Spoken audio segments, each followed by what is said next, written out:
नमस्कार, आप देख रहे हैं वर्ल्ड नाउ। मैं हूं आपके साथ विवेक शांडिल। वर्ल्ड नाउ में हम आपको बताते हैं दुनिया में इस वक्त क्या हलचल है। दुनिया की बड़ी खबरें वर्ल्ड नाउ में हम आपके सामने रखते हैं। कहां जंग की चिंगारी है, कहां कूटनीतिक तैयारी है, कहां पर रणनीतिक मोर्चा बनाया जा रहा है, कहां सेना अभ्यास कर रही है, किन दो देशों के बीच तनाव बढ़ रहा है, अमेरिका क्या कर रहा है, यूरोप क्या कर रहा है। जहां पर भी बड़ी खबर होती है हमारी नजर उस मुल्क पर होती है।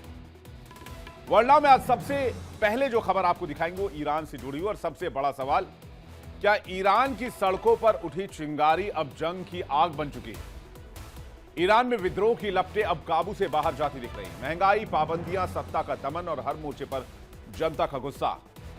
लेकिन इस उबाल के बीच एक नाम बहुत रहस्यमयी जो उभर रहा है वो है मैडम एम। कौन है ये रहस्यमयी महिला? क्या सिर्फ एक चेहरा या इस पूरे विद्रोह की मास्टरमाइंड? दूसरी तरफ है अमेरिका जो कि ईरान पर नजरें बनाए हुए है और खबर यह है कि ईरान पर कभी भी अमेरिका हमला कर सकता है। डिप्लोमेसी खत्म हो चुकी है और जंग की उल्टी गिनती चालू है। आज वर्ल्ड नाउ में ईरान के विद्रोह की अंदरूनी कहानी, मैडम एम का रहस्य और वो संकेत जो बता रहे हैं कि अमेरिका ईरान जंग तय है।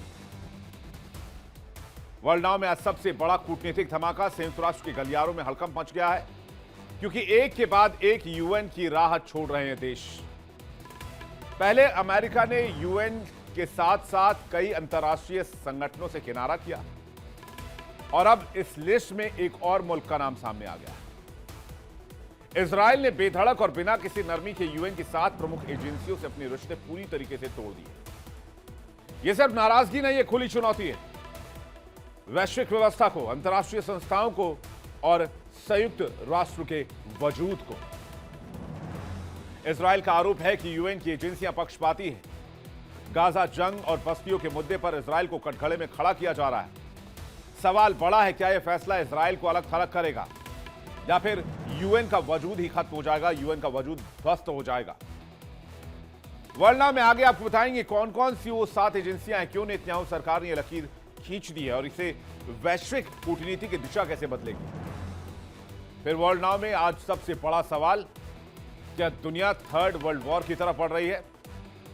एक बार फिर तनाव चरम पर है, हर मोर्चे पर टकराव है और हर कदम पर युद्ध का साया। यूक्रेन से लेकर मिडिल ईस्ट तक आग सुलग रही है। एशिया से यूरोप तक हथियारों की भाषा बोली जा रही है। महाशक्तियों के बीच टकराव है, डिप्लोमेसी कमजोर पड़ रही है और हर मुल्क अपनी मिसाइलों को गिन रहा है। वर्ल्ड नाउ में बात करेंगे उस टकराव की जिसने अटलांटिक से लेकर यूरोप तक हलचल मचा दी। ग्रीनलैंड को लेकर अमेरिका और डेनमार्क आमने सामने हैं। वॉशिंगटन की नजरें ग्रीनलैंड पर टिकी हैं तो डेनमार्क भी झुकने के मूड में नहीं है। साफ संकेत है कोपेनहेगन अमेरिका की खुली चुनौती देने की तैयारी में है। रणनीति ग्रीनलैंड, सैन्य ठिकाने, आर्कटिक की जंग और महाशक्तियों की टक्कर। और इस बीच नेटो ने अपने एक और आर्टिकल को एक्टिव कर दिया है। ऐसा लग रहा है कि नेटो अमेरिका के खिलाफ मोर्चा खोलने की तैयारी कर रहा है। हालांकि कागज पर देखें, आंकड़ों के लिहाज से देखें, बजट के लिहाज से देखें तो यह मुमकिन नहीं दिखता है। लेकिन नेटो ने जिस तरह से अपने एक और आर्टिकल को एक्टिव किया, बताएंगे क्या है, कैसे है और इससे डेनमार्क और अमेरिका के इस टकराव की कहानी पर क्या असर होगा। आइए देखते हैं इन खबरों को विस्तार से वर्ल्ड नाउ में। चलिए सबसे पहले बात करते हैं ईरान के विद्रोह की। ईरान में विद्रोह की आग काबू से बाहर होती दिख रही है। दिसंबर के आखिरी हफ्ते में महंगाई और भ्रष्टाचार के खिलाफ शुरू हुआ आक्रोश अब क्रांति की शक्ल ले चुका है।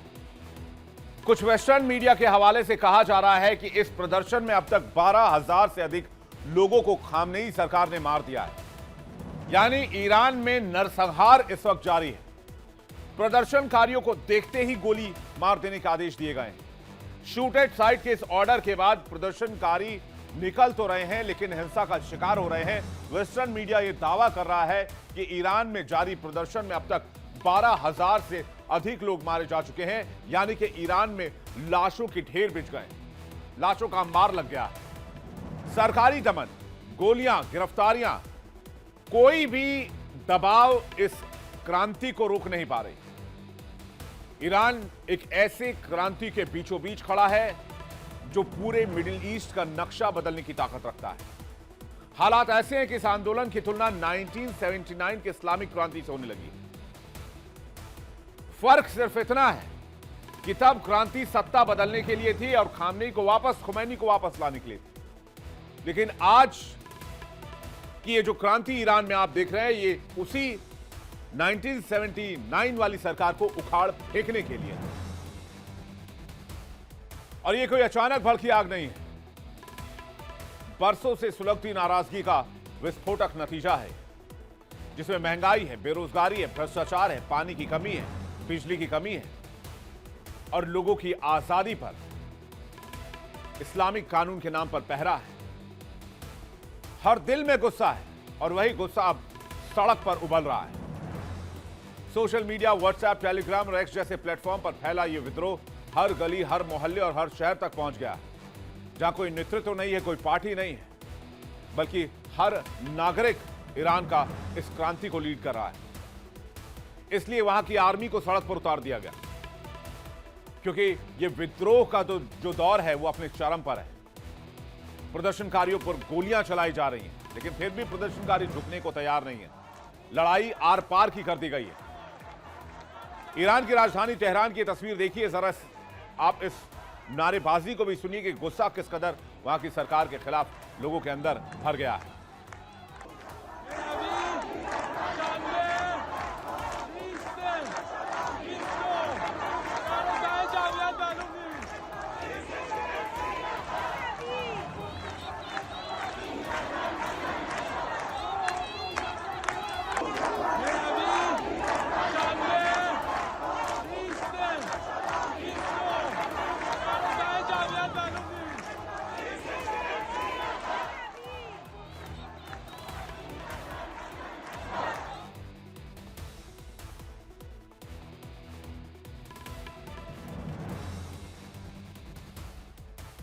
ईरान की राजधानी तेहरान समेत ईरान के इस्फहान में भी प्रदर्शन हो रहे, करज में भी उग्र प्रदर्शन जारी है, मशहद में भी आगजनी की जा रही है, शिराज में सेना और पुलिस लाचार नजर आ रही है, कुंभ में भी जोरदार प्रदर्शन देखने को मिल रहे हैं। सेना और पुलिस की ताकत नाकाम हुई तो सरकार ने समर्थन में प्रदर्शन भी करवाए, लेकिन इसका भी कोई खास फायदा नहीं हुआ। दुनिया में हर भीड़ का एक नेता होता है। ईरान में बगावत की आग अब सिर्फ अंदर तक सीमित नहीं रह गई। इस विद्रोह के पीछे छिपा एक बड़ा पेरिस कनेक्शन। ईरान के विद्रोह का नेटवर्क सिर्फ देश ही नहीं बल्कि पेरिस जैसे बड़े यूरोपियन शहरों तक फैला हुआ है। पेरिस में रहने वाले कई ईरानी प्रवासी और राजनीतिक कार्यकर्ता इस आंदोलन की योजना और फंडिंग में शामिल हैं। सोशल मीडिया और सीक्रेट कम्युनिकेशन चैनल्स के जरिए ये पेरिस आधारित समूह ईरान के अंदर फैले विद्रोह को दिशा दे रहे हैं। और सामने आई है एक ऐसी शख्सियत जिसे मैडम एम कहा जा रहा है, जो सीधे तौर पर ईरान के सर्वोच्च नेता आयतुल्लाह खामनेई की सत्ता को चुनौती दे रही हैं। तो क्या है इस कनेक्शन की सच्चाई और कौन है मैडम एम? आइए जानने की कोशिश करते हैं। ईरान विद्रोह की मिस्टीरियस लीडर इन्हें माना जा रहा है। मैडम एम के नाम से मशहूर है मरियम रजावी। MEK की प्रमुख और NCRI की अध्यक्ष हैं। पेरिस से खामनेई सत्ता को चुनौती दे रही हैं। पेरिस को पूरे विद्रोह का कंट्रोल रूम बनाकर रखा है। आपको बता दें कि फंडिंग और हथियारों की सप्लाई की मुखिया हैं। ईरान के हर उस शहर में उनकी बातचीत हो रही है। ईरान की सरकार के लिए बड़ा खतरा है मैडम एम। और अमेरिका, इजराइल से मरियम रजावी को समर्थन भी हासिल है, यह भी कहा जा रहा है। शुरुआती दौर में दो चेहरे सामने आए। पहले चेहरे का नाम है रजा पहलवी और दूसरा चेहरा है मरियम रजावी। रजा पहलवी अंतिम शाह के बेटे हैं और मरियम रजावी निर्वासित वामपंथी संगठन की चीफ हैं। माना जा रहा है कि लंबे समय तक यूरोप के अलग अलग शहरों में रहने वाली मरियम रजावी ने ही ईरान में विद्रोह की चिंगारी सुलगाई और अब इस चिंगारी ने विकराल रूप ले लिया है। मरियम रजावी ने 1993 से ही निर्वासित सरकार का नेतृत्व संभालते हुए ईरान में तख्ता पलट की नींव रख दी थी। उन्होंने ईरान के भीतर बिखरे हुए विपक्षी गुटों को एकजुट किया और विशेष रूप से अल्पसंख्यकों को संगठित खामनेई सरकार के खिलाफ एक मजबूत मोर्चा तैयार किया। मरियम रजावी का लक्ष्य केवल प्रदर्शन करना नहीं है, बल्कि मौजूदा शासन को, मौजूदा सत्ता को उखाड़ फेंकना और अपने पति की मौत का बदला लेना भी है। विद्रोह को धार देने के लिए मरियम ने मुजाहिदीन ए खालक नाम के एक संगठन को तैयार किया, जो इस समय प्रदर्शन का सबसे बड़ा स्तंभ बना हुआ है। दावा किया जा रहा है कि पेरिस से ही इस आंदोलन के लिए गुप्त रूप से भारी फंड और हथियार भिजवाए गए। अमेरिकी और इजरायली खुफिया एजेंसियों की मदद से मरियम ने ईरान के भीतर अपने नेटवर्क को इतना मजबूत कर लिया कि सरकार के लिए भी इसे तोड़ पाना बहुत मुश्किल हो गया। मरियम रजावी का यह संघर्ष केवल राजनीतिक नहीं बल्कि व्यक्तिगत प्रतिशोध की भावना से भी जुड़ा हुआ है। इसके पीछे एक कहानी है। बताया जाता है कि उनके पति मसूद रजावी, जो एमई के प्रमुख थे, 2003 में ईरान से रहस्यमय तरीके से लापता हो गए और उनकी हत्या का सनसनीखेज आरोप ईरान की सरकार पर लगा। तभी से मरियम 1980 से चले आ रहे अपने निर्वासन का अंत करने और खामनेई सत्ता को धूल चटाने के लिए सही मौके का इंतजार कर रही थी, जो अब उन्हें मिल चुका है। लेकिन इसके पीछे एक और हाथ है। ईरान का दावा है कि अमेरिका इस मामले में और इजराइल इस मामले में बहुत बड़ी भूमिका निभा रहा है। कहते हैं खाड़ी क्षेत्र में अमेरिका का यह पावर शो है। कतर के अल उदैद एयरबेस पर अमेरिका ने सैन्य मौजूदगी भी बढ़ा दी है। B-52 स्ट्रेटेजिक बॉम्बर की तैनाती कर दी गई है। KC-135 एयर टैंकर से मिड एयर रिफ्यूलिंग की तैयारी की जा रही है। C-17 ग्लोब मास्टर सैनिक हथियारों की आवाजाही तेज कर दी गई है। C-5 गैलेक्सी से भारी सैन्य साजो सामान तैनात किए जा रहे हैं। ईरान पर बढ़ते तनाव के बीच अमेरिका अलर्ट पर है।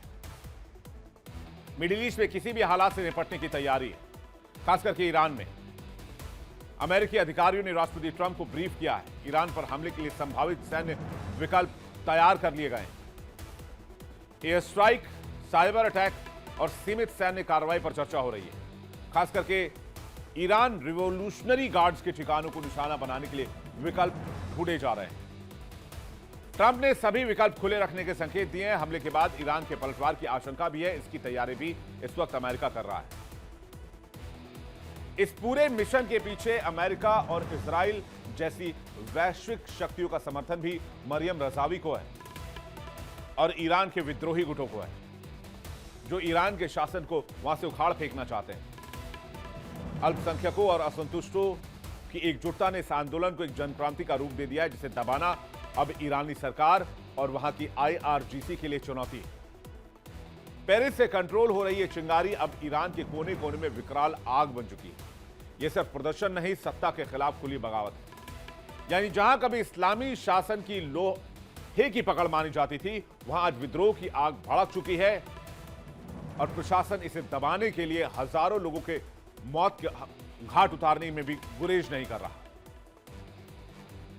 अब ईरान में विद्रोह के बीच में जो डोनाल्ड ट्रंप की चेतावनी कितनी बार आई है, क्यों ये कयास लगाए जा रहे हैं कि ईरान पर अमेरिका कभी भी हमला कर सकता है, तो इसके लिए आपको डोनाल्ड ट्रंप के उन कमेंट्स को देखना होगा जो उन्होंने ईरान को लेकर दिए। ईरान में प्रदर्शन पर ट्रंप बोले कि ईरान के लोगों के साथ अमेरिका खड़ा है। दूसरा बयान आया कि मौत की खबरें सामने आई। ट्रंप ने कहा ईरान अपने ही लोगों पर जुल्म करना बंद कर दे। तीसरा बयान आया कि जब ईरान में सेना पुलिस की कार्रवाई तेज हुई तो ट्रंप ने चेतावनी दी कि हिंसा के गंभीर नतीजे होंगे। मानवाधिकार उल्लंघन का मुद्दा भी उठाया जा रहा है। डोनाल्ड ट्रंप कह रहे हैं कि हर मौत का हिसाब लिया जाएगा। ट्रंप की सीधी वार्निंग है, दुनिया देख रही है, अमेरिका नजरें बनाए हुए है। ईरान में चल रहे खूनी प्रदर्शनों पर अमेरिका के राष्ट्रपति डोनाल्ड ट्रंप का सख्त संदेश सामने आया है। क्या कहा है डोनाल्ड ट्रंप ने, आपको सुनवाते हैं। To all Iranian patriots, keep protesting, take over your institutions if possible, and save the name of the killers and the abusers that are abusing you. You're being very badly abused. If the numbers are right now, I hear 5 different sets of numbers. I hear numbers, look, 1 death is too much, but I hear much lower numbers, and then I hear much higher numbers. But I say save their names because they'll pay a very big price. And I've canceled all meetings with the Iranian officials until the senseless killing of protesters stops. And all I say to them is help is on its way. You saw that I put tariffs on anybody doing business with Iran. Just went into effect today. And I say make Iran great again. You know, it was a great country until these monsters came in and took it over. तो Donald Trump को आपने सुना। Donald Trump कह रहे हैं कि हमने Iran पर बहुत सख्त सैंक्शंस लगाए हैं। कोई भी ईरान से व्यापार करेगा तो उस पर टैरिफ इंपोज किया जाएगा फौरन। ईरान के साथ बातचीत के सभी चैनल्स को अमेरिका बंद कर चुका है। यानी बात आर पार की हो चुकी है। बातचीत का चैनल खत्म हुआ, समझ लीजिए कि अमेरिका एक्शन में है और अब अमेरिका कभी भी ईरान में घुस सकता है। ईरान की सड़कों पर आग है और वॉशिंगटन इसे मॉनिटर कर रहा है। अमेरिकी राष्ट्रपति डोनाल्ड ट्रंप खुलकर वार्निंग दे रहे हैं। ट्रंप का सीधा मैसेज है, विरोध जारी रखो, संस्थाओं पर कब्जा करो, जालिमों के नाम नोट करते रहो। ट्रंप कह रहे हैं कि हत्यारों को उनकी कीमत चुकानी पड़ेगी। ट्रंप ने वो कह दिया जो अब तक खुलकर कोई नहीं कह रहा था। यह सिर्फ बयान नहीं है, यह एक चेतावनी है, एक साइकोलॉजिकल प्रेशर भी आप इसे कह सकते हैं, क्योंकि ईरान जल रहा है, खामनेई पर प्रेशर है और डोनाल्ड ट्रंप विद्रोहियों को हौसला दे रहे हैं और यह भी कह रहे हैं कि खामनेई ईरान छोड़कर भाग सकते हैं। यानी कि अमेरिका अभी भी खामनेई को ऑप्शन दे रहा है कि वक्त है, आप अभी भी ईरान छोड़कर निकल जाइए। यह ठीक वैसा ही है जैसे वेनेजुएला को लेकर बार बार डोनाल्ड ट्रंप कहते रहे कि मादुरो के लिए मौका है, वो सत्ता हैंडओवर कर दें, वेनेजुएला छोड़ दें। लेकिन जब मादुरो नहीं हटे तो अमेरिका ने ऑपरेशन शुरू किया और मादुरो को गिरफ्तार कर लिया। तो क्या ईरान में सत्ता पलटने की पटकथा पूरी हो चुकी है? ट्रंप का बयान ऐसे समय में आया है जब व्हाइट हाउस संकेत दे चुका है कि ईरान के मामले में सारे ऑप्शंस ओपन हैं। व्हाइट हाउस की प्रेस सचिव कैरोलिन लेविट ने कहा कि कूटनीतिक प्रशासन की पहली प्राथमिकता है, लेकिन हवाई हमले भी विकल्प में शामिल हैं। इसके साथ ही ट्रंप ने एक बड़ा आर्थिक फैसला भी सुनाया। उन्होंने घोषणा कर दी कि जो भी देश ईरान के साथ व्यापार करेगा उस पर अमेरिका के साथ होने वाले व्यापार पर 25% का एक्स्ट्रा टैरिफ लगाया जाएगा, यानी कि पेनाल्टी टैरिफ लगाई जाएगी। ट्रंप ने इस बिल को साइन भी कर दिया और इस आदेश को अंतिम और निर्णायक करार दिया है। लेकिन ईरान से भी एक खबर है। 26 साल के प्रदर्शनकारी इरफान सुल्तानी को फांसी दिए जाने की आशंका है और इसने ईरान के अंदर तनाव और बढ़ा दिया है। कहते हैं इरफान को 8 जनवरी को गिरफ्तार किया गया और 11 जनवरी को हिंसा भड़काने का दोषी ठहराते हुए मौत की सजा भी सुना दी गई।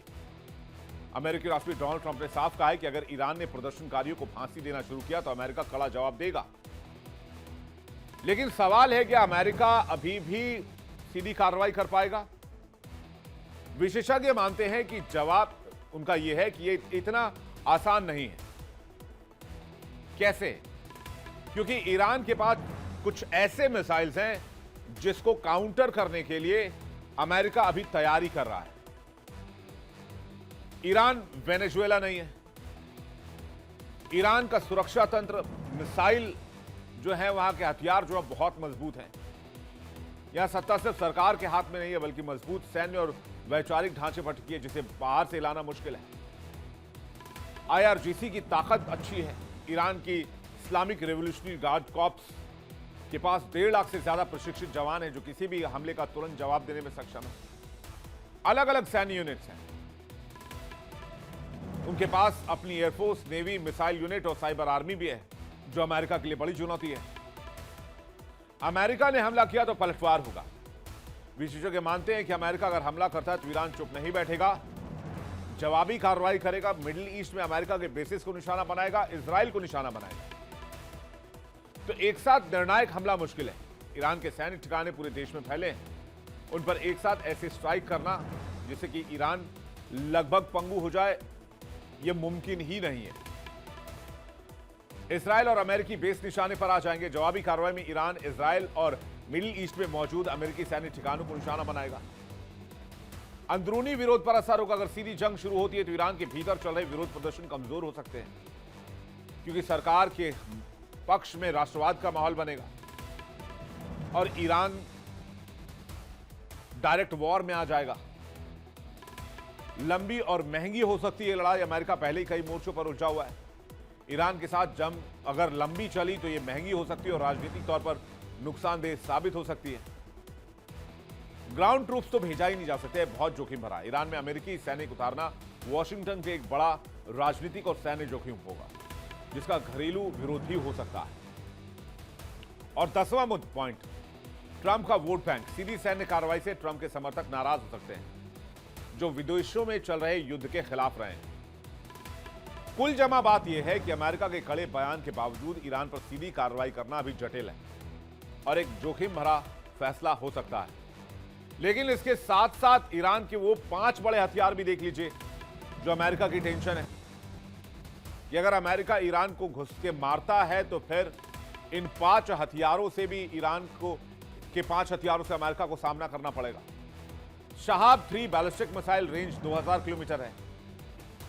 इससे इजराइल और मिडिल ईस्ट के अमेरिकी बेसिस निशाने पर आ जाएंगे। सेजिल मिसाइल सॉलिड फ्यूल से चलता है, 2000 से 2500 किलोमीटर रेंज है। लॉन्च में समय कम लगता है, इंटरसेप्ट करना मुश्किल है। फतेह 110 जिसे जुल्फकार भी कहते हैं, यह शॉर्ट रेंज प्रिसिजन मिसाइल है। इससे अमेरिकी बेसिस को निशाने पर रखा गया है। इसकी स्ट्राइक में हाई एक्यूरेसी पाई जाती है। शाहिद 136 कामिकाज़ी ड्रोन सस्ता लेकिन बहुत घातक है, झुंड में हमला करता है। एग्जाम्पल हमने देखा था इजराइल ईरान वॉर के दरमियान, रूस यूक्रेन युद्ध में भी इसको इस्तेमाल किया गया। IRGC navy plus fast attack boats, Hormuz strait में इसका दबदबा है, स्वॉर्म अटैक स्ट्रेटजी को फॉलो करता है। दिसंबर के अंत में शुरू हुए ये विरोध प्रदर्शन ईरान के 187 शहरों तक फैल चुके हैं, जहां 606 से अधिक स्थानों पर प्रदर्शन दर्ज किए गए।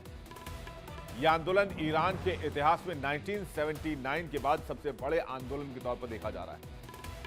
अंतर्राष्ट्रीय प्रतिक्रिया इस मुद्दे पर बटी हुई है। कुछ देश विदेशी हस्तक्षेप से प्रेरित अशांति बता रहे हैं, जबकि पश्चिमी देश और मानवाधिकार संगठन ईरानी सरकार पर आरोप लगा रहे हैं अत्यधिक हिंसा के। कई इंटरनेशनल चैनल्स हैं, मीडिया हैं, जो इसे मानवाधिकार संकट भी करार दे रहे हैं।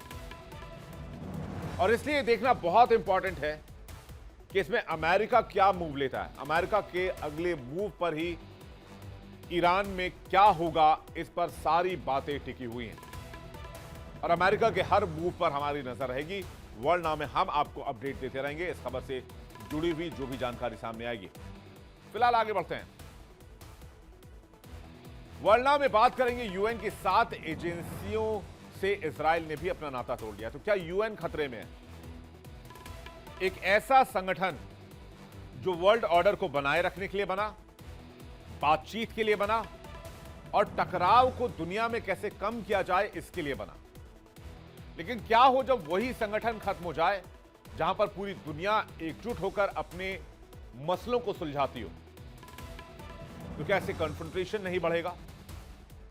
खैर, इजराइल से खबर क्या है ये जान लीजिए। इजराइल ने बेधड़क एक बड़ा कूटनीतिक कदम उठाते हुए संयुक्त राष्ट्र की 7 प्रमुख एजेंसियों से अपने रिश्ते पूरी तरीके से खत्म कर दिए। कारण यह बताया गया कि यूएन की ओर से लगातार इजराइल के खिलाफ खुला पक्षपात और नाकाम कोशिशें की गई।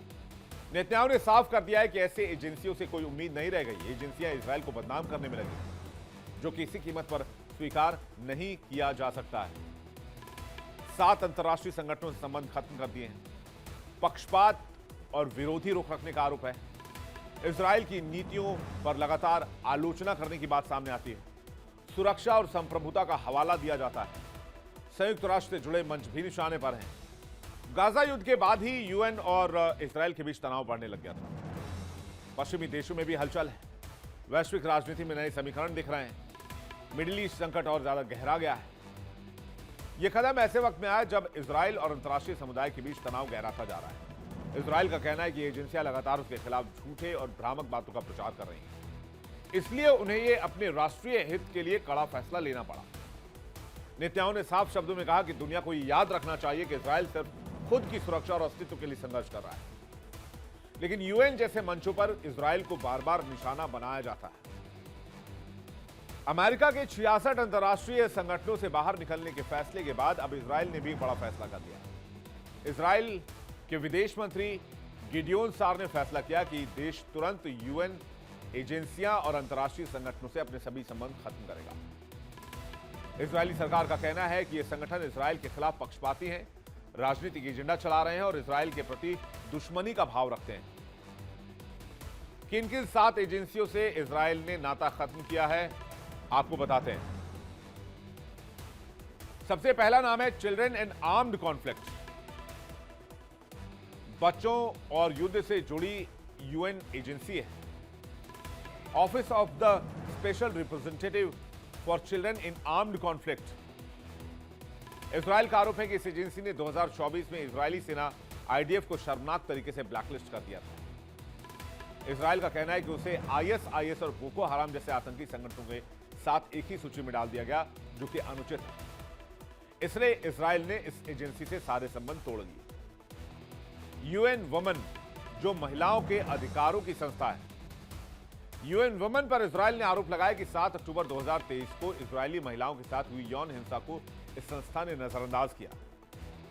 इजराइल के अनुरोध पर वहां के स्थानीय प्रमुख को हटाया गया और जुलाई 2024 से यूएन वुमेन के साथ सभी संबंध इजराइल ने समाप्त कर दिए। फिर बारी आती है यूएनसीटीईडी, जो कि व्यापार और विकास सम्मेलन के लिए बनाया गया संगठन है। इजराइल का कहना है कि यूएनसीटीईडी ने उसके खिलाफ दर्जनों जहर भरी और पक्षपाती रिपोर्टें तैयार की। इजराइल कई सालों से इससे दूरी बनाए हुए है। एक और संगठन है ESCWA, पश्चिमी एशिया के लिए यूएन का आयोग है। इस संस्था पर भी इजराइल विरोधी रिपोर्ट जारी करने का आरोप है।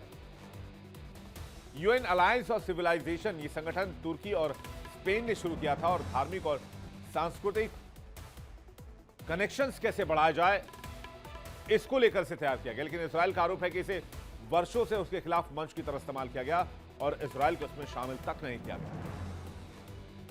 यूएन एनर्जी, इजराइल ने इसे बेकार और खर्चीला संगठन बताया, जो संयुक्त राष्ट्र की भारी और अक्षम नौकरशाही का प्रतीक है। Global forum on migration and development, Israel का कहना है कि यह मंच देशों के अपने इमिग्रेशन कानून लागू करने की शक्ति को कमजोर करता है। अमेरिकी फैसले के बाद लिया गया इजराइल का निर्णय, इजराइल के विदेश मंत्री ने सोशल मीडिया एक्स पर पोस्ट करके इस फैसले के बारे में जानकारी दी।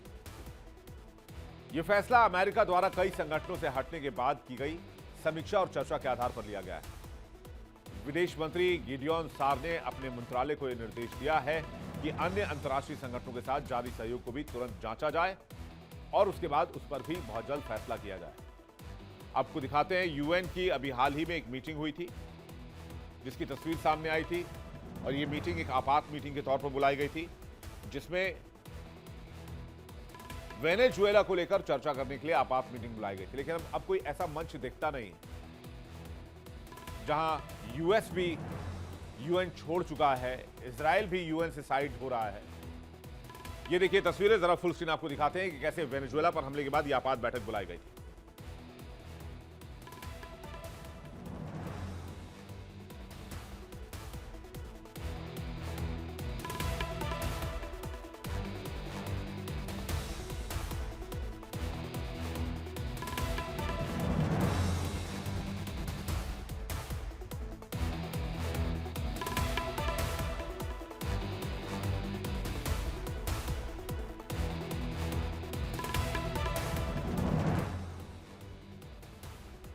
अब आपको बताते हैं कि इजराइल यूएन में विवाद हुआ क्यों है। यूएन के प्रस्ताव और इजरायली बस्तियों की अगर सबसे पहले बात की जाए तो यूएन के प्रस्ताव में इजरायली बस्तियों को गैर कानूनी घोषित कर दिया गया। इजराइल ने विरोध किया और यूएन पर पक्षपात का आरोप लगाया। गाजा संघर्ष और मानवीय संकट को लेकर जो विवाद हुआ वो भी देख लीजिए। इसके बाद इजराइल को ब्लैकलिस्ट में डाल दिया गया। आईएसआईएस और बोको हराम जैसे संगठनों से तुलना की गई। यूएन की कुछ एजेंसियों ने इजराइल के खिलाफ कड़ी कार्रवाई करने की भी बात कही। यूएनआरडब्ल्यू पर भी आरोप लगा। यूएनआरडब्ल्यू पर आरोप यह लगा कि पैलेस्टाइन रिफ्यूजी एजेंसी पर पक्षपात और राजनीतिक दखल का एलिगेशन लगाया गया। इसलिए इजराइल ने यूएनआरडब्ल्यूए से नाता तोड़ने का फैसला किया। इजराइल का मानना है कि यूएन कई बार एक तरफा और पक्षपाती रहा है। 2015 से 2022 के बीच महासभा ने बाकी दुनिया की तुलना में इजराइल की आलोचना करने वाले दोगुने से अधिक प्रस्ताव पारित किए। इस वजह से इजराइल ने यूएन की 7 एजेंसियों से संबंध तोड़ना ही सही समझा। इजराइल और यूएन के बीच यह विवाद न केवल कूटनीतिक मोर्चे पर है, बल्कि वैश्विक राजनीति को भी झकझोर रहा है। आने वाले समय में दोनों देशों में और गिरावट की आशंका है, जो मध्य पूर्व की स्थिरता के लिए खतरा है। इजराइल और संयुक्त राष्ट्र के बीच तनाव कोई वैसे नई बात नहीं है। इससे पहले भी इजराइल ने सवाल उठाए यूएन पर। आइए देखते हैं कब कब यह विवाद बढ़ा इजराइल और यूएन के बीच में। 1947 की बात की जाए तो संयुक्त राष्ट्र के ने प्रस्ताव पारित किया ब्रिटिश मैंडेट वाले फिलिस्तीन को यहूदी और अरब राज्यों में बांटने का प्रस्ताव। इजराइल के समर्थन के बाद अरब देशों ने इसका विरोध किया। 1948 में जब इजराइल की स्थापना हुई तो यूएन के प्रस्ताव के बाद इजराइल ने खुद को एक स्वतंत्र राष्ट्र घोषित किया, जिससे अरब इजराइल संघर्ष की शुरुआत हुई। 1967 का 6 डे वॉर इजराइल ने पश्चिमी तट, गाजा पट्टी, पूर्वी जेरूशलम, गलन हाइट्स और सिनाई प्रायद्वीप पर कब्जा कर लिया। यूएन सुरक्षा परिषद ने तत्काल कब्जे वाली जमीन को छोड़ने के लिए कहा, इसे रेजोल्यूशन 242 का नाम दिया गया। 1973 में यौम किपुर युद्ध, अरब देशों ने इजराइल पर हमला कर दिया। युद्ध के बाद भी क्षेत्रीय तनाव बना रहा। 1980 में जेरूशलम को इजराइल की राजधानी घोषित किया गया। यूएन ने इसे मान्यता नहीं दी और इसके खिलाफ कई प्रस्ताव पारित किए।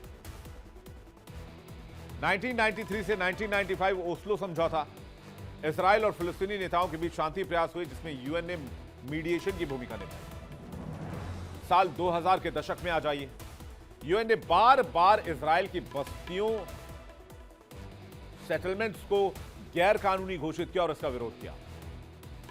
2000 के 10 के दशक में यूएनआरडब्ल्यू यानी कि UN relief and work agency पर इजराइल के आरोप ये लगे कि ये फिलिस्तीनी चरमपंथ को बढ़ावा देता है।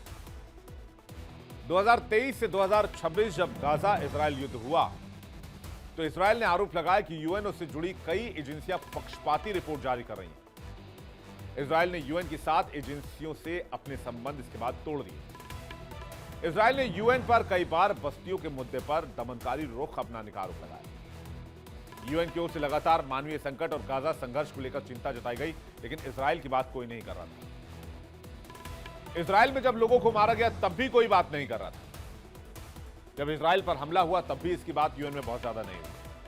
और ये जो लंबी खींचतान चली इजराइल और यूएन की, तो इजराइल ने सोचा कि इसे अब चैप्टर को क्लोज करने का वक्त आ गया है।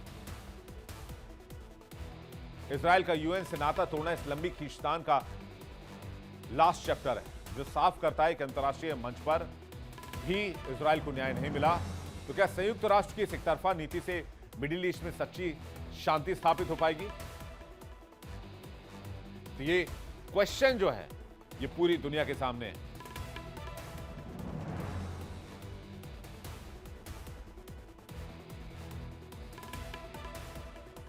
तो अमेरिका और इजराइल तो यूएन से अब किनारा करने लग गए हैं। क्या बाकी देश भी किनारा करेंगे? और अगर बाकी देशों ने किनारा करना शुरू कर दिया तो फिर वो कौन सा मंच होगा जहां दुनिया अपने मतभेद सुलझाएगी? या मतभेद सिर्फ मिसाइलों से सुलझाए जाएंगे, हमलों से सुलझाए जाएंगे? ये बड़ा सवाल है। आगे बढ़ते हैं। दुनिया एक बार फिर से थर्ड वर्ल्ड वॉर के कगार पर खड़ी है। कई जगह जंगी मोर्चे खुले हुए हैं, कई जगह जंग लड़ी जा रही है और हर एक कदम पर युद्ध का साया दिखता है। रूस यूक्रेन जंग ने जैसे सबकी नींद उड़ा दी। अमेरिका, चीन, रूस और नेटो के बीच तल्ख तेवर ने दुनिया को घेर रखा है। हर गुजरते दिन के साथ बढ़ते तनाव और नई धमकियां इसे और गंभीर कर रही हैं। लोगों के जहन में सवाल है, कहीं 1945 सेकेंड वर्ल्ड वॉर जैसा कोई विनाश तो नहीं देखने जा रहे हैं। तो वर्ल्ड वॉर 3 की आहट क्यों? इसकी वजह क्या है? रूस यूक्रेन संघर्ष से मिडिल ईस्ट में तनाव है।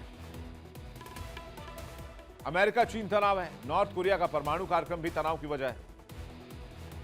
परमाणु हथियार कंट्रोल को लेकर भी तनाव है। वैश्विक आर्थिक प्रभाव और कूटनीति की कमी भी एक बहुत बड़ा फैक्टर मान रहे हैं लोग। ऐसा क्यों कहा जा रहा है, यह भी जान लीजिए। दुनिया के सबसे शक्तिशाली देशों की कमान आज उन लीडर्स के हाथ में है जिनकी उम्र 70 साल से ज्यादा हो चुकी है। दुनिया की कमान आज उन्हीं हाथों में है जिनके फैसले अब शांति नहीं, युद्ध की आहट दे रहे हैं। Putin, Donald Trump, Xi Jinping. ये वो दिग्गज नेता है जो वैश्विक राजनीति और रणनीति के केंद्र में है। क्या इनके बीच बढ़ता टकराव थर्ड वर्ल्ड वॉर के करीब पूरी दुनिया को लेकर जा रहा है? भारत के पीएम मोदी सहित कई दिग्गज नेताओं की लिस्ट देखें जिन्होंने अपनी उम्र को चुनौती देखते हुए सत्ता के शिखर पर अपनी पकड़ बना रखी है और 2026 में दुनिया का ये भविष्य तय कर रहे हैं। तो यानी कि उम्र 70 पार है लेकिन ताकत अपार है। और कौन कौन से लोग अभी खतरा बने हुए हैं? जो 5 लोग हैं जो जंग के करीब नजर आ रहे हैं। ईरान के लीडर अयतुल्ला अली खामनेई 86 साल के हो चुके हैं लेकिन सत्ता नहीं छोड़ना चाहते। सबसे उम्र दराज है, इजराइल के साथ सीधा टकराव है, परमाणु कार्यक्रम को लेकर अमेरिका से तनातनी है, मिडिल ईस्ट में किसी से बनती नहीं और मिडिल ईस्ट को बारूद के ढेर पर बिठा दिया है। डोनाल्ड ट्रंप, इसके बाद ट्रंप का नंबर 80 साल के होने वाले हैं। दुनिया के सबसे शक्तिशाली लीडर हैं। उनकी अमेरिका फर्स्ट नीति और रूस चीन के प्रति अनिश्चित व्यवहार ने वैश्विक सुरक्षा समीकरणों को बदल दिया है। वेनेजुएला पर ताजा कार्रवाई के बाद ईरान को भी हमले का डर सता रहा है। इसके बाद नाम है बेंजामिन नेतन्याहू, 76 साल के हैं। इजराइल के प्रधानमंत्री नेतन्याहू अपने राजनीतिक अस्तित्व और देश की सुरक्षा के लिए हमास, हिजबुल्लाह और ईरान के खिलाफ चौतरफा जंग छेड़े हुए हैं। फिर आ जाइए एक और नाम पर, व्लादिमीर पुतिन 73 साल के हो चुके हैं। यूक्रेन युद्ध को निर्णायक मोड़ पर ले जाने के लिए प्रतिबद्ध हैं। पश्चिमी देशों के साथ उनके बढ़ते तनाव ने परमाणु युद्ध के खतरे को फिर से जीवित कर दिया है। फिर बारी आती है एक और नाम की जो जंगी मोर्चा खोल सकते हैं इस साल, 72 साल के शी जिनपिंग। चीन के राष्ट्रपति शी जिनपिंग ताइवान के एकीकरण और दक्षिण चीन सागर में अपना दबदबा कायम करने के लिए किसी भी हद तक जाने को तैयार दिख रहे हैं। ये वो 5 नाम हैं जिनके इर्द गिर्द इस वक्त पूरी दुनिया की रणनीति घूम रही है। रक्षा जानकारों की माने तो 2026 में युद्ध की आशंका 3 मुख्य मोर्चों पर सबसे ज्यादा है। पहला मोर्चा रूस और नेटो के बीच पूर्वी यूरोप में है। फरवरी 2026 में न्यू स्टार्ट परमाणु संधि के समाप्त होने से हथियारों की नई रेस शुरू होने का डर है। दूसरा बड़ा खतरा इजराइल और ईरान के बीच है, जहां एक भी गलत कदम परमाणु संघर्ष को जन्म दे सकता है। और तीसरा और सबसे जो संवेदनशील क्षेत्र है वो चीन और ताइवान का है, जहां अमेरिका की सीधी भागीदारी इसे वैश्विक युद्ध में बदल सकती है। सिमंस सेंटर और चैथम हाउस जैसे संस्थानों के विशेषज्ञ कह रहे हैं कि दुनिया अब तीसरे परमाणु युग यानी कि थर्ड न्यूक्लियर एरा में प्रवेश कर चुकी है। जानकारों के मुताबिक ट्रंप का वैश्विक व्यवस्था से पीछे हटना, पुतिन और शी जिनपिंग का विस्तारवादी एजेंडा एक ऐसा पावर वैक्यूम पैदा कर रहा है जिसे केवल युद्ध ही भर सकता है। विशेषज्ञ मानते हैं कि 70 पार के नेता अक्सर अपने कार्यकाल के अंतिम वर्षों में ऐतिहासिक बदलाव करने की कोशिश करते हैं जो कभी कभी विनाशकारी फैसलों की वजह बन जाते हैं। Bulletin of the atomic scientist ने डूम्सडे क्लॉक को आधी रात से मात्र 89 सेकंड पहले सेट कर दिया है, जो मानव इतिहास में एक बड़े युद्ध का अलर्ट भी माना जा रहा है। क्या है ये डूम्सडे क्लॉक जिसको एक्टिव किया गया है? डूम्सडे क्लॉक एक खास तरह की घड़ी है। इसे bulletin of atomic scientist BAS ने बनाया था। यह इस बात का संकेत है कि इंसान विनाश के कितने करीब है। शुरुआत में केवल परमाणु हथियारों के खतरे पर केंद्रित थी, लेकिन 2007 से इसमें जलवायु परिवर्तन, AI और जैविक खतरों को भी शामिल किया गया। इसमें यह दर्ज है कि आधी रात को कितना समय रह गया है। इस घड़ी में आधी रात का मतलब पूरी दुनिया के पूर्ण विनाश या कयामत की तारीख या दुनिया के जल्द खत्म होने में कितने समय को लग सकते हैं, इसलिए इसे तैयार किया गया। डूम्सडे क्लॉक 2026 का नया समय 27 जनवरी 2026 को घोषित किया जाएगा।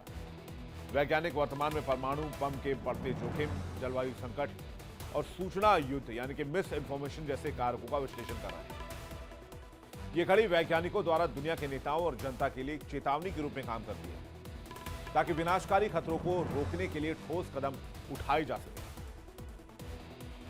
तो क्या ये अनुभवी नेता अपनी सूझबूझ से दुनिया को शांति की ओर ले जाएंगे या फिर अशांति की ओर ले जाएंगे? क्या दुनिया को बचाएंगे या फिर इनका अहंकार सत्ता के पन्नों को राख में बदल देगा? ये चंद दिनों में तय हो जाएगा। साल 2026 की वैश्विक कूटनीति इस बात का गवाह है कि राजनीति में उम्र केवल एक संख्या है। आज जब दुनिया युद्ध, आर्थिक अस्थिरता और जलवायु परिवर्तन जैसे गंभीर चुनौतियों से जूझ रही है, तो अधिकांश प्रमुख राष्ट्रों की बागडोर ऐसे हाथों में है जिन्होंने दशकों तक राजनीतिक अनुभव संजोया है। और दुनिया के 20 सबसे चर्चित और शक्तिशाली राष्ट्राध्यक्ष इस वक्त 70 की आयु पार कर चुके हैं। भारत के PM मोदी से लेकर कई नेताओं की लिस्ट है इसमें। लेकिन भारत से सीखना चाहिए इन लीडर्स को, जहां पर पीएम मोदी ने हमेशा बुद्ध की बात की, शांति की बात की, बातचीत की वकालत की, लेकिन बाकी के लीडर्स दुनिया को जलाने, युद्ध करने, दूसरे देशों को हड़पने, कब्जा करने की बात कर रहे हैं।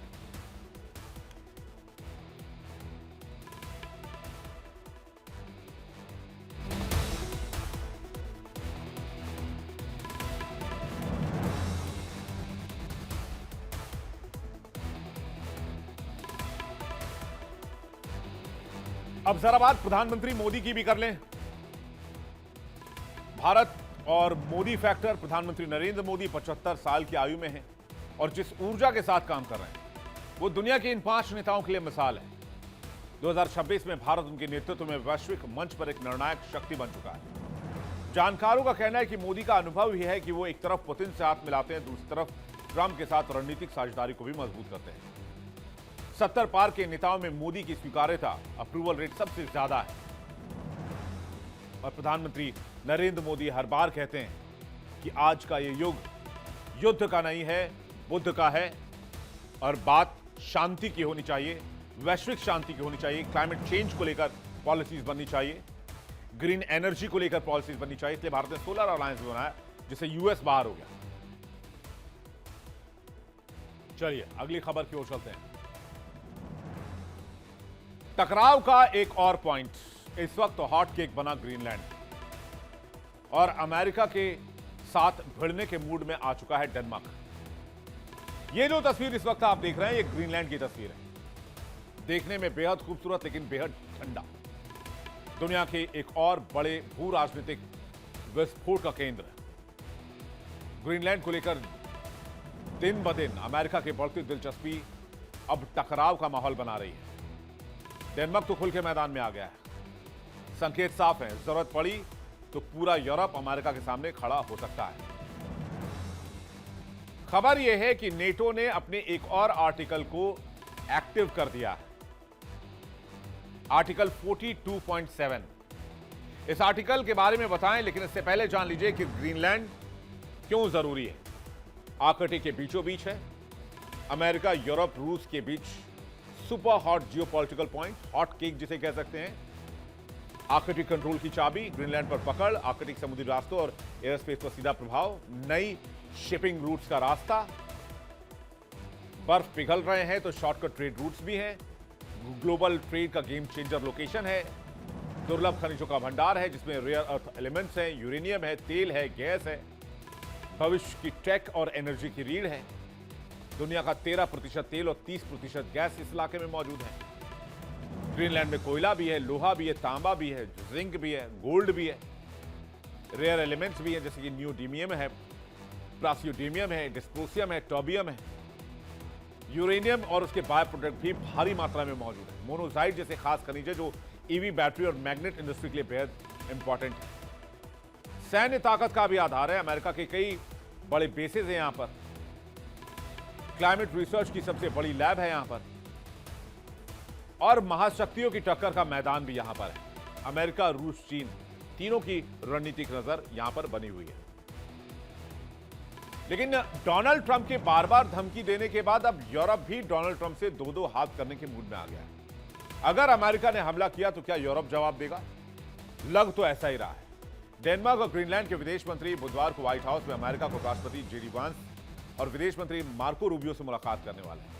इस दौरान यूरोपीय नेता दो टूक शब्दों में अमेरिका को कहेंगे ग्रीनलैंड बिकाऊ नहीं है और डेनमार्क के शासन के अधीन ही ग्रीनलैंड रहेगा। अमेरिका और डेनमार्क ग्रीनलैंड के अधिकारियों के बीच उस वक्त मुलाकात होनी है जब डोनाल्ड ट्रंप ने कब्जे के लिए सैन्य इस्तेमाल की संभावना की धमकी दी है। इससे यूरोप परेशान है और नेटो पर भी खतरा है।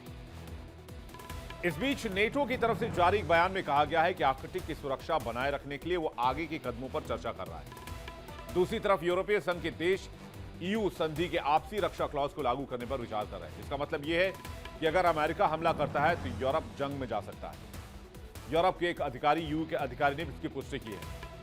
यूरोपीय नेता ने कहा है कि आर्टिकल 42.7 को लागू करने पर बातचीत चल रही है। इसके बारे में मैं आपको भी बता रहा था। ये क्लॉज क्या है? ये क्लॉज ये है कि अगर कोई सदस्य देश अपने इलाके में हथियारों से हमले का शिकार होता है तो दूसरे सदस्य देशों की जिम्मेदारी होगी कि वो अपनी पूरी ताकत से उस सदस्य देश की मदद करे जिस पर हमला हुआ है। अब जरा आसान भाषा में समझते हैं कि क्या है आर्टिकल 42.7 जिसको नेटो ग्रीनलैंड के लिए लागू कर रहा है। अनुच्छेद 42.7 यूरोपीय यूनियन टीईयू की संधि का म्यूचुअल डिफेंस क्लॉज है। यह एक कानूनी प्रावधान है जो यूरोप की कलेक्टिव डिफेंस की गारंटी देता है। किसी ईयू सदस्य देश पर सशस्त्र हमला होने पर यह लागू हो जाता है। हमले की स्थिति में अन्य सदस्य देशों को सैन्य और रणनीतिक सहायता देनी होती है। इसमें सेना भी भेजने का प्रावधान है। यह क्लॉज नेटो के आर्टिकल 5 जैसा लगता है, लेकिन उससे अलग है और स्वतंत्र है, क्योंकि यह ईयू का क्लॉज है। इसके तटस्थ देश आयरलैंड ऑस्ट्रिया को अपनी तटस्थता तोड़ने के लिए मजबूर नहीं करता। अब तक सिर्फ फ्रांस ने इसका इस्तेमाल किया है। 17 नवंबर 2015 पेरिस में आतंकी हमलों के बाद फ्रांस ने आर्टिकल 42.7 लागू किया। यूरोपीय संघ अगर आर्टिकल 42.7 लागू करता है तो डेनमार्क को सैन्य मदद देने का बहुत बड़ा विकल्प खुलेगा। इसके बाद यूरोपीय संघ के देशों को डेनमार्क और ग्रीनलैंड में सैनिक भेजने की इजाजत मिल जाएगी। हालांकि इस क्लॉज के लागू होने का मतलब यह है कि सभी यूरोपीय संघ के देश अपनी सैनिक भेजने के लिए मजबूर होंगे, लेकिन कुछ तटस्थ देशों को इससे छूट मिली हुई है। इसलिए अगर यह क्लॉज एक्टिव होता है तो मामला काफी दिलचस्प होने वाला है। रिपोर्ट में ग्रीनलैंड और डेनमार्क के डिप्लोमेट्स के हवाले से कहा गया है कि ल्यूसियाना के गवर्नर जेफ लैंड्री, जिन्हें ट्रंप ने ग्रीनलैंड के लिए विशेष दूत नियुक्त किया था, उन्होंने फिलहाल अपनी भूमिका या आर्कटिक द्वीप के साथ अमेरिका के संबंधों के बारे में डेनमार्क या ग्रीनलैंड के अधिकारियों से संपर्क नहीं किया है। तो क्या अमेरिका वेट एंड वॉच की मूड में है? ऐसा लग रहा है। लेकिन इससे पहले भी सिलसिलेवार तरीके से इटली, फ्रांस और अब जर्मनी ने भी अमेरिका के खिलाफ आवाज उठाई। उसके बाद अब यूरोपीय यूनियन 42.7 क्लॉज को एक्टिव कर रहा है। यानी यूरोप डिफेंस के मामले में तटस्थ होना चाहता है, आत्मनिर्भर होना चाहता है, क्योंकि यूरोप को पता है कि जिस तरह से अमेरिका ने आज धोखा देने का काम किया है, इससे अपनी रक्षा की जिम्मेदारी अपने ऊपर ही लेनी होगी। इसलिए यूरोप ने हाल के समय में डिफेंस बजट में तेजी से इजाफा करना शुरू कर दिया है। और यूरोप चाहता है कि यूरोप की सुरक्षा की जिम्मेदारी अब ईयू के पास हो, न कि नेटो के पास हो। देखना होगा कि अमेरिका का अगला कदम क्या होता है इस मुद्दे पर। इस पर हमारी नजर बनी रहेगी। आपको अपडेट्स, ब्रेकिंग न्यूज सब कुछ हम पहुंचाते रहेंगे। वर्ल्ड नाउ में फिलहाल इतना ही। वक्त एक छोटे से ब्रेक का, लेकिन ब्रेक पे जाने से पहले आपको बता दें इंडिया डेली आपकी स्मार्ट टीवी पर भी मौजूद है। इंडिया डेली 24/7 देखिए अपने स्मार्ट टीवी पर लाइव और लगातार।